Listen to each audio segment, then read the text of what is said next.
Minasama, c'est Nini pour les partages de Nini. Aujourd'hui, je vais faire une vidéo au sujet du Setsubun et le parallèle avec le Nouvel An chinois.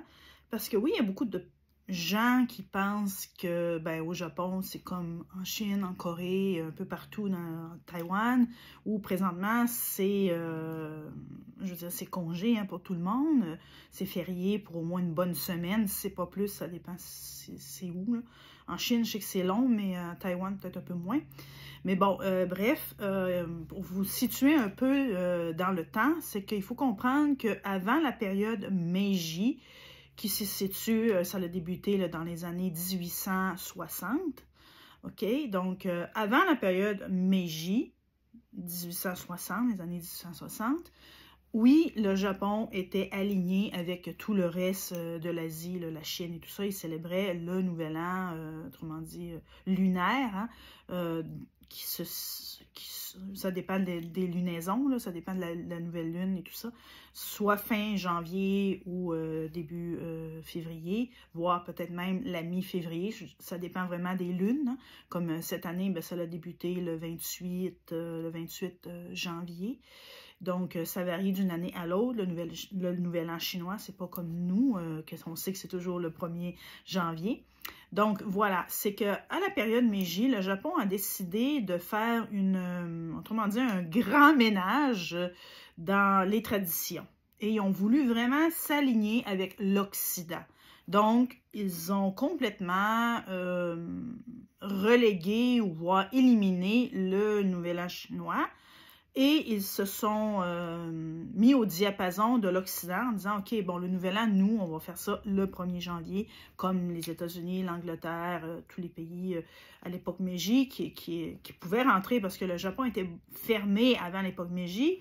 C'était la période Edo, OK? Donc, c'était un shogunat, Tokugawa, et qui a régné au moins plus de 300 ans sur le Japon. Et il a fait du Japon un pays pratiquement impénétrable, ce qui l'a protégé aussi éventuellement de la colonisation, parce que oui, le Japon était dans la ligne de mire de beaucoup de pays, le Portugal, l'Espagne, bien sûr, l'Angleterre, l'Hollande, voire peut-être même la France, parce que bon, la France avait colonisé l'Indochine, le Vietnam, le Laos, le Cambodge, mais bon, c'est sûr qu'il y avait plusieurs pays qui avaient des yeux sur le Japon à ces époques-là, mais vu que le Japon était tellement fermé et que c'était pratiquement impossible d'y pénétrer, cette politique-là de la période Edo a protégé le Japon de la colonisation.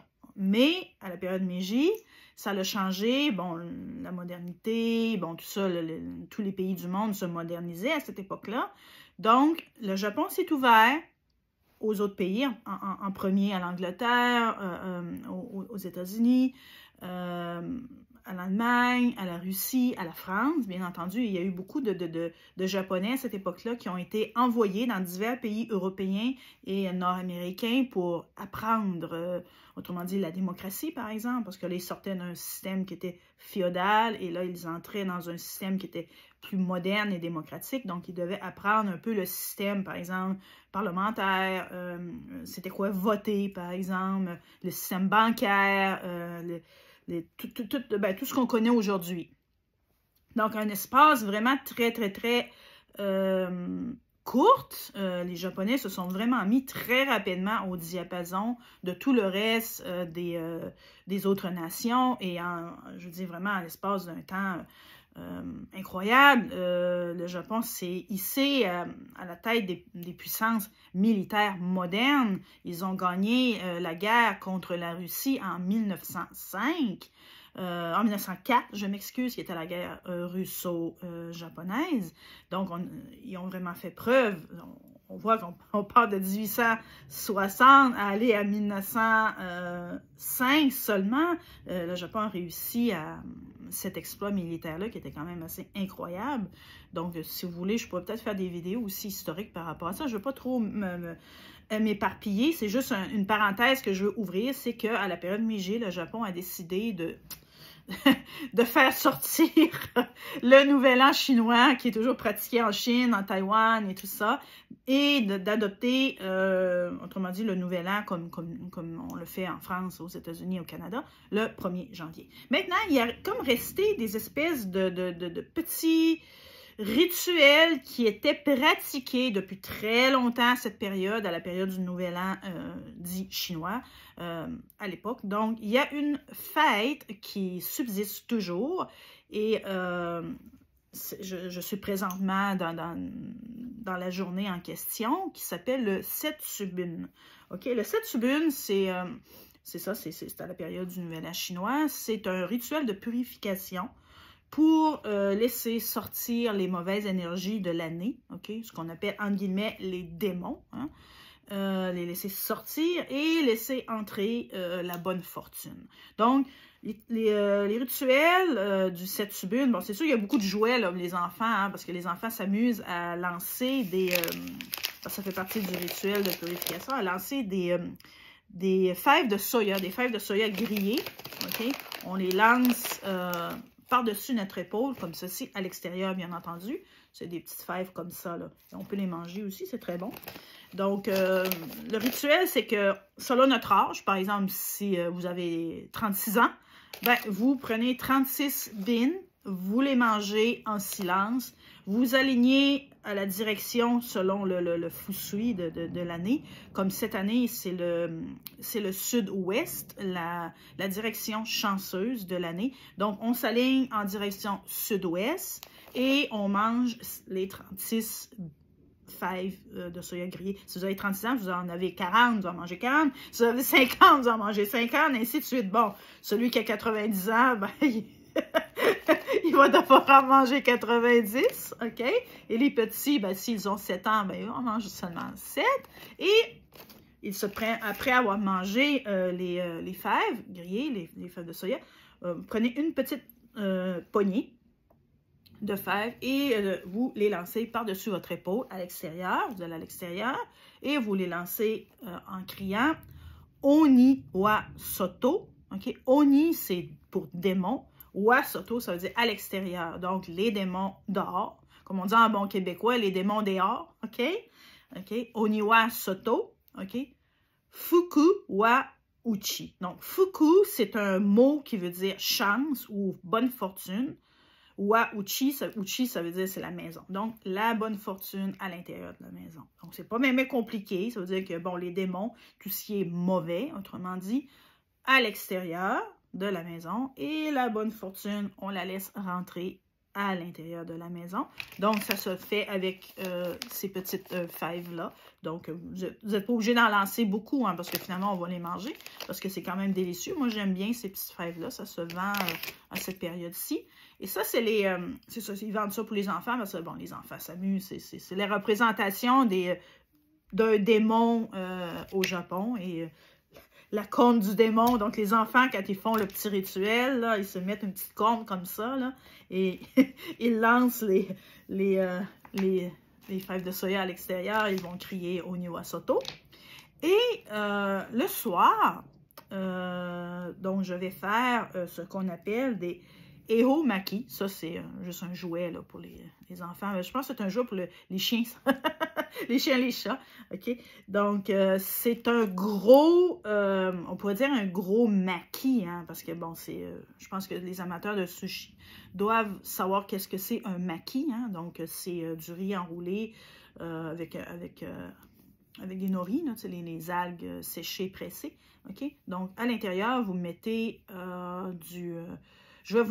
juste une parenthèse, là, je vais faire les maquis parce que c'est du poisson cru, hein, donc il ne faut pas que ça l'attende bien des heures, il faut les faire immédiatement et les manger parce que, bon, les risques d'empoisonnement alimentaire et tout ça, il ne faut pas prendre de chance avec ça, donc je vais les faire et je vais vous mettre une petite vidéo de mes maquis, OK, mes ehomaki, OK, que je vais faire immédiatement après la vidéo. Donc, mais ça ici, c'est le jouet là, en question. Donc, vous voyez, on met surtout du saumon, du thon, des œufs, du concombre, des œufs poisson, là, genre caviar, de saumon, là, ikura qu'on appelle en japonais. C'est délicieux, c'est plus gros que du caviar, ça ressemble un peu à du tapioca, là, mais c'est orange, là. Moi j'aime bien. Donc on met un peu ce qu'on veut, il y a plusieurs recettes pour les homaki, on peut mettre aussi un peu de laitue aussi, il y en a qui mettent de la mayonnaise, moi j'en mets pas parce que je trouve pas que ça, j'aime pas vraiment la mayonnaise dans les makis, j'aime la mayonnaise, mais pas dans les mets japonais. Donc moi je me limite seulement à mettre un peu de wasabi. J'aime beaucoup le wasabi. Mais bon, les gens font ce qu'ils veulent. Hein. On va avec nos goûts. Moi, je vais avec mes goûts. Moi, je ne veux pas mettre de mayonnaise. Donc, je mets surtout du wasabi et du gingembre aussi. J'aime bien le gingembre et le wasabi. Ça fait un petit goût piquant. J'aime bien. Donc, voilà. Et c'est au moins, ça, c'est le plus petit. Il faut au moins que ça soit de ce diamètre-là. Ça, c'est le bon diamètre. Hein. Donc, et ça, c'est la longueur la plus petite. Hein. Bon, il y a des plus longs, ça dépend de l'appétit que vous avez, vous pouvez en faire des longs, là. Il y en a qui peuvent, bon, si vous nourrissez un sumo, je pense qu'il va avoir besoin de beaucoup plus long, ok? Donc, ça dépend de l'appétit que vous avez, mais ça, bon, on pourrait dire que c'est le standard du rouleau, et on le mange vraiment comme ceci, hein? On le mange comme ça, ok? Sans le défaire, hein? Donc, on se oriente aussi dans la direction chanceuse quand on mange le ehomaki. Donc, comme je disais, cette année, c'est le sud-ouest. Donc, on s'aligne au sud-ouest et on mange tranquillement le ehomaki en pensant à ce qu'on voudrait changer pour la nouvelle année, des choses qu'on voudrait améliorer chez nous, chez soi, ok? Et des choses qu'on voudrait avoir, hein, comme chance, hein, que ce soit la santé, la prospérité, un nouveau travail, un nouveau copain, copine, bon, bref, tout ce que vous voulez. Mais aussi, n'oubliez pas de remercier, parce que c'est bien beau de demander à Dieu ou aux univers, appelez ça comme vous voulez, mais si on fait juste demander, mais finalement, on n'a pas de gratitude pour ce qu'on a, je pense que c'est peut-être pour ça qu'il y a beaucoup de gens qui n'ont pas ce qu'ils veulent aussi. Il y en a qui disent « Ouais, je suis pas chanceux » ou « J'ai toujours la malchance ». Ouais, mais tu demandes, mais il faut aussi apprécier ce qu'on a déjà. Donc, quand on fait des demandes à l'univers, ou appelez ça comme vous voulez, n'oubliez pas aussi de dire merci. De dire simplement merci pour au moins ce que j'ai, un toit sur la tête, la nourriture, des vêtements, de l'électricité. Bon, il y a des gens qui sont présentement en zone de guerre, dans zone sinistrée. Donc, il faut pas oublier de remercier avant ou après d'avoir fait sa demande, mais au moins ne pas oublier de remercier. Très important. Donc, c'est ça le fameux Setsubun. Et c'est on pourrait dire, quelque chose qui a subsisté du Nouvel An chinois qui était pratiqué avant l'ère Meiji, hein, avant que le Japon s'ouvre à l'Occident. Donc, c'était des rituels. Comme on sait, le Nouvel An chinois, il y a plusieurs rituels. Et je pense qu'on a un rituel qui est assez similaire aussi. Je ne veux pas dire n'importe quoi parce que je ne suis pas trop familière avec la culture chinoise. Je ne connais pas très bien. Je sais qu'ils sont présentement dans les festivités et qu'ils ont énormément de rituels différents. Et c'est pour ça que c'est très long aussi. Et autrefois, oui, le Nouvel An au Japon, avant l'ère Meiji, il y avait plusieurs rituels aussi. Il faut comprendre que c'est ce qu'on appelle le Early Spring. Comment on pourrait dire ça en français? On pourrait dire le réveil du printemps. OK? Vraiment le plus tôt du printemps. OK? Donc, on pourrait dire que là, on s'aligne vers le printemps et ça coïncide toujours avec cette saison-là. Ce que moi, je trouve très logique aussi. Hein? Remarquez que le Nouvel An, tout ce qui est de nouvelle année devrait s'aligner avec, autrement dit, le réveil du printemps. 1er janvier, je sais que ça vient plus de l'Empire romain, bon, tout ça. Mais, en tout cas, je trouve que la période que les Chinois ont choisi parce que ça vient de l'origine, c'est vraiment la Chine. Et le Japon a suivi, comme la Corée d'ailleurs. Donc, c'est pour ça qu'on dit Nouvel An chinois, mais en Asie, je veux dire, partout en Asie, c'est fêté, sauf le Japon. Donc, c'est quand même assez spécial, mais c'est ça. Mais il y a des petits, comment on pourrait dire, les petites cicatrices du Nouvel An chinois qui étaient pratiquées avant, qui subsistent aussi un peu dans dans la culture avec le Setsubun. Donc, c'est la petite vidéo que je voulais vous faire par rapport à ça. Je pense qu'il ne doit pas y avoir grand monde qui connaissent le Setsubun, et probablement qu'il y a beaucoup de gens qui pensent qu'au Japon, on est jour férié présentement, que c'est le nouvel an aussi, et non. C'est pour ça aussi que je voulais faire une vidéo, parce qu'il y a des gens qui me posaient la question.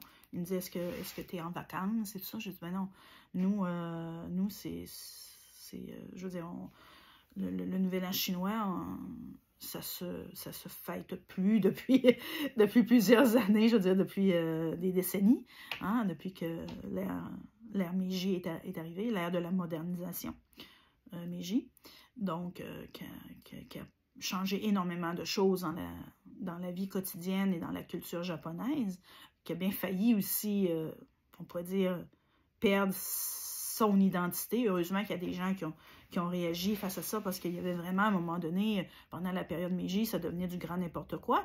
Et ceux qui connaissent le film Le Dernier Samouraï avec Tom Cruise et Ken Watanabe, c'est justement, ça relate la période Meiji, hein, quand l'empereur a décidé de vouloir réformer le Japon pour s'aligner aux standards occidentaux.